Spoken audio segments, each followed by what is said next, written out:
Hey everyone, and welcome to this explainer. Today, we're diving straight into the psychological foundations of choice. We're going to unpack the actual mechanics of human motivation and, most importantly, figure out how to get unstuck in life. We're essentially bridging that gap between heavy-hitting psychological theory and real practical life design. So, let's just start by validating something. It is incredibly common and honestly, incredibly frustrating to feel totally stuck. And a lot of the time, this paralysis just stems from the massive amount of pressure we put on ourselves.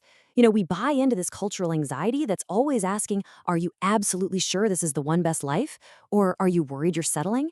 We freeze up because we're convinced there's only one perfect, predestined path out there for us. And if we make one wrong choice, well, we've ruined the whole shebang.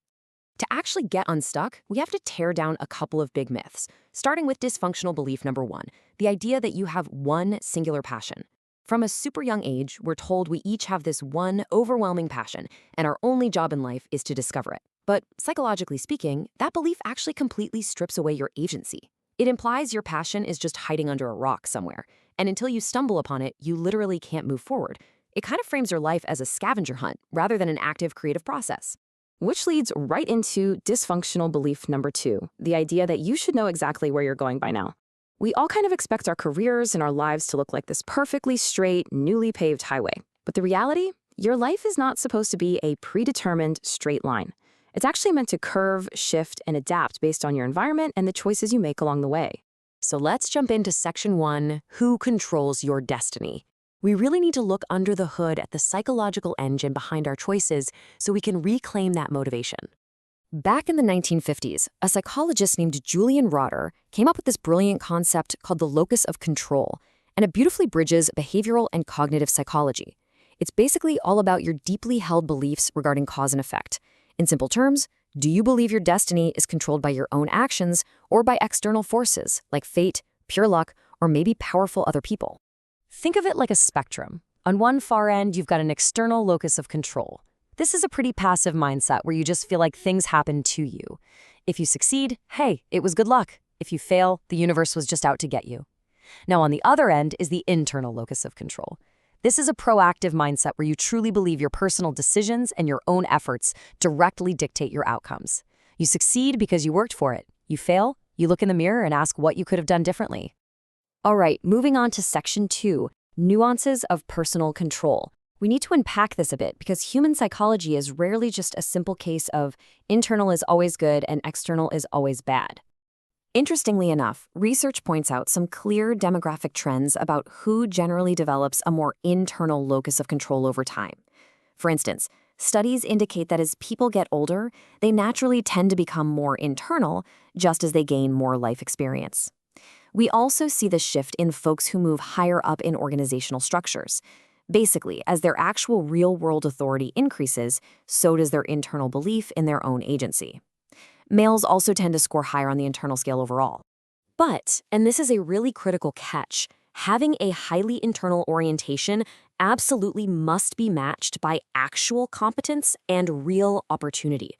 Imagine genuinely believing that everything is entirely your responsibility, but you totally lack the skills or the systemic opportunity to actually change your situation. That doesn't magically lead to success. It leads to severe anxiety, neuroticism, and depression. You're basically carrying the weight of the world on your shoulders, but you don't have the tools to lift it. On the flip side of that, having an external locus of control isn't entirely a bad thing. People who lean external can actually lead surprisingly easygoing, relaxed, and happy lives. I mean, if you truly believe you can't control the weather of your life, you might just learn to dance in the rain without stressing over it. But if your goal is to actively design a life of real fulfillment, you are going to need to lean into that internal agency, but do it safely. And to do that, we move to section three, three needs of motivation. Let's look at what actually fuels our inner drive and builds up that required competence. Enter self-determination theory, or SDT. This was formulated by psychologists Deci and Ryan back in the 1980s, and this macro theory is all about intrinsic motivation. That's the drive to do things just for the inherent satisfaction of doing them. SDT argues that we aren't just robots responding to external carrots and sticks, we actually have this innate, natural tendency towards psychological growth. SDT proves that to foster true psychological health, well-being, and motivation, we have three universal, absolutely basic needs that must be satisfied. Think of these like essential nutrients for your mind. Number one is autonomy, the feeling that your behavior is self-initiated, that you actually have a choice. Number two is competence, that feeling of mastery, effectiveness, and ability in what you do.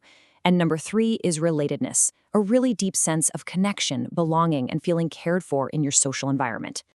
And there's a quote from the researchers that really hits the nail on the head here. They point out that autonomy absolutely must accompany competence for behaviors to be self-determined. Just being incredibly skilled at something doesn't matter if you don't feel autonomous. Like, if you are an incredibly talented accountant, but you're forced to work 80 hours a week totally against your will, you aren't intrinsically motivated. You're just trapped. The real magic happens when autonomy and competence are firing at the exact same time.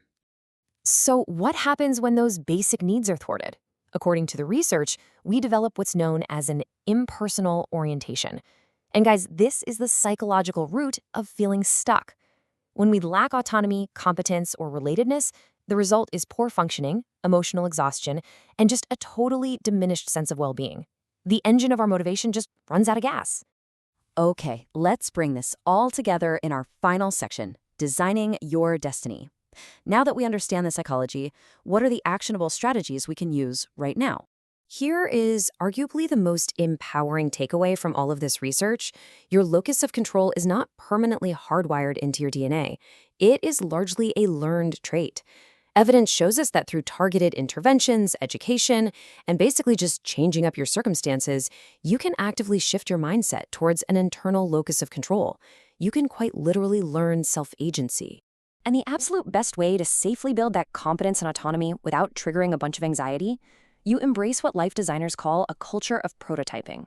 Instead of agonizing over making one massive, irreversible life choice, you just run iterative, low-stakes experiments. Want to change careers? Okay, don't quit your job today.